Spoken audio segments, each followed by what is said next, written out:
basketball game piece of it. I'm really impressed with the atmosphere here, the love for women's basketball, the appreciation for what Caitlin's done, and Coach Bluter. So, you know, we had decided prior to the outcome of the game that we were going to stay out there, be part of that to honor her and where women's basketball is. And we know that the things we're doing, you know, we get to write our own story, but are part of a synergy around women's basketball that has, you know, in many ways emanated from here. And so obviously congratulations to her. There's nothing I can say that hasn't been said, but the respect she's shown us and the humanity she's shown us, I'm definitely a fan. As far as the basketball game goes, we're disappointed. Obviously, it's been a long time since we've lost. I think we handled the last loss well, and it made us better. That's what we'll do this time. Iowa played really well. All credit to them. I'm proud of the fact that we had a disastrous, you know, first quarter and battled back to take a lead. We have made all kinds of mistakes. Then, you know, we didn't defend as well as we need to. We turned the ball over. It's been a long time, I think probably all year, that someone went to the free throw line 10 more times than us, so that made our life tougher. But we'll take it on the chin. This is a great conference. We've had a lot of tough road games, and this is the first time we haven't won one, and we'll get better from it and keep it moving forward. Front here. Yeah, this is for Lindsay and for JuJu. I mean, the atmosphere here was pretty electrifying for the most part throughout. What was it like to play in this kind of atmosphere? What does it mean for the sport in a bigger context? And then also, how do you think this may help you as you go through the season and go into the tournament in a few months? And you want to talk about atmosphere first? Yeah, you know, I love when we play in front of a big crowd, and that was where today was. Just the energy from everybody. It was, you know, electrifying, like you said. You said, what does this mean for women's basketball? For women's basketball at large, because I mean, even the fans cheered you when you were announcing it. That didn't happen. Yeah. I mean, it's just a testament to I think what Caitlin's done, and then what you know, the direction that the sport is headed in. So I'm super grateful to you know, have a part in it, and you know, be able to showcase my talents and what the women's game can do. Second row. Oh, sorry.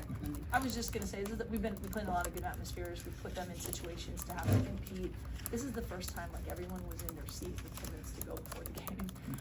I was really impressed by the atmosphere. I think all of these situations, this is what we want.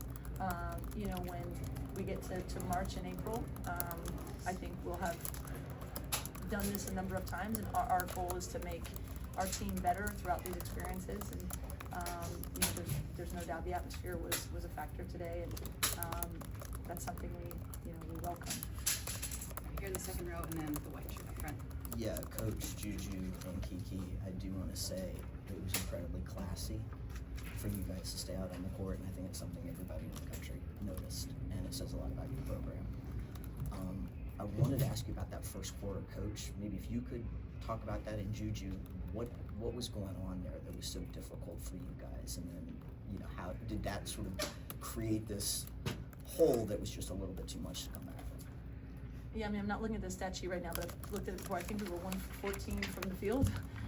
That's not going to win, you know, a lot of games. And I thought we gave up some early threes that the crowd was already going to be electric, but we certainly invited them to the party. What we tried to say about this day was we didn't shy away from this moment for Caitlin, but we tried to make the 40 minutes about 2025 Iowa against 2025 USC, and we let them feel good on the offensive end, and we really, you know, struggled to get the looks we wanted to, and then we got good looks for them to drop, right?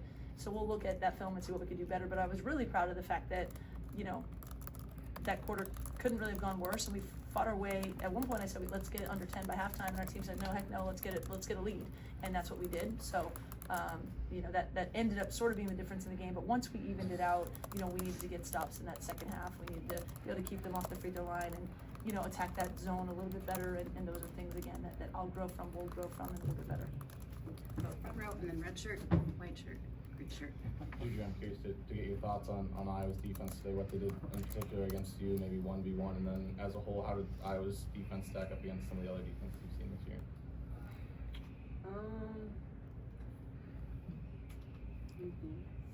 I think, you know, like other teams, they kind of, you know, they were always sending 2 or more at me.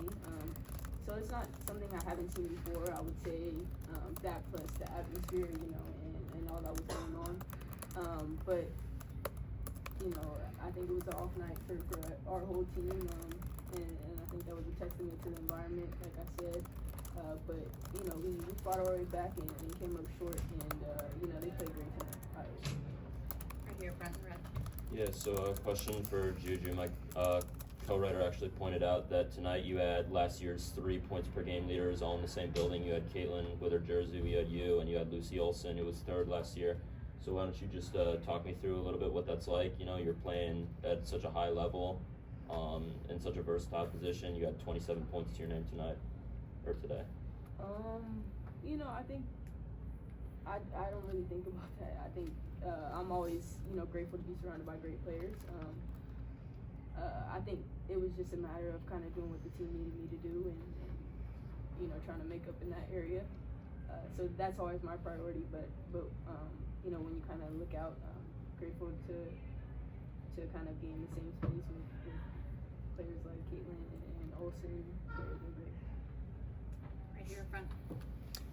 For JuJu and for Lindsay. JuJu, do you ever think, I mean, the trajectory that you're on points-wise is close to what Caitlin is ahead of what Caitlin did her first 2 years. And I'm wondering if you ever think about her records. And then Lindsay, how important is it for the game to have another player who gets everybody excited the way that Caitlin did, the way that Paige does in JuJu?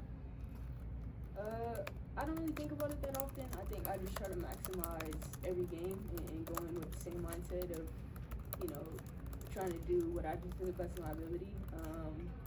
And yeah, I think the ultimate goal is to win, and we'll know what, you know, what history holds when it's all said and done. I mean, I would just say I think JuJu's been authentic in her own journey the whole time. I think her gravity and Kiki and our other LA players have really energized the community. I think it's neat that we have players from LA, you know, two smart, talented, beautiful African American women that have people that look like them can look up to them too, and they're on an authentic journey. And Caitlin, you know, obviously, you know, opened the door to so many new basketball fans, and I don't think we really ever compared JuJu or Kiki or our team to Caitlin in that way, but this progress for women's basketball, I want them to be able to do it and write their own story, and obviously the attention on it is something that they've stepped into and handled it really well, and I don't think women's basketball is going to turn back. Right up here. Just for anyone, Lucy Olson scored 23 in the second half. She's got such a unique mid-range game. How difficult was that on you? Yep. I mean, she's a really talented scorer. I actually think her numbers this year sort of belie her ability, and she hasn't, I mean, she cooked tonight, right? And we know she's capable. She had a really great game at Washington too, but I think she's really finding her rhythm. It's hard when you come to a new program and you know, kind of have to figure it out. But I thought, you know, we were on our team about giving up too many three-point attempts in the first half, and I thought we really tried to take away the three-point line, and then they just drove it right at us in the second half. You know, again, they got to the free throw line, how many times in the second half? 20 times in the second half. They were the aggressors. I think she got to her spots a little too comfortably. You know, certainly our ability not to have Kennedy Smith on her maybe as much as we wanted because of her foul trouble impacted it, but we just didn't do a good enough job defensively. And she's so bouncy that if she gets to her spot, you know, her pull-up's going to be uncontested even if you have a body between her. She's a really good player, and they capitalized on that tonight. Up here in the blue, and then there. This question is for JuJu and Kiki. Your coach mentioned that the crowd noise sort of played a factor in all this. I think I had it at 110 decibels a couple times.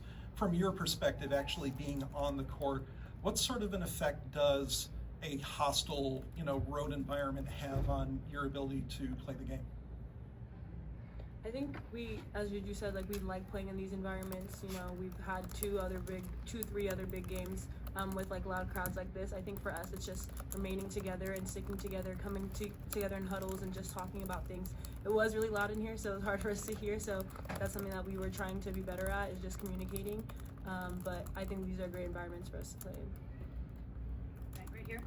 JuJu, you had said after the Notre Dame loss that loss gave you all a chip on your shoulder. What is this loss going to do for you guys?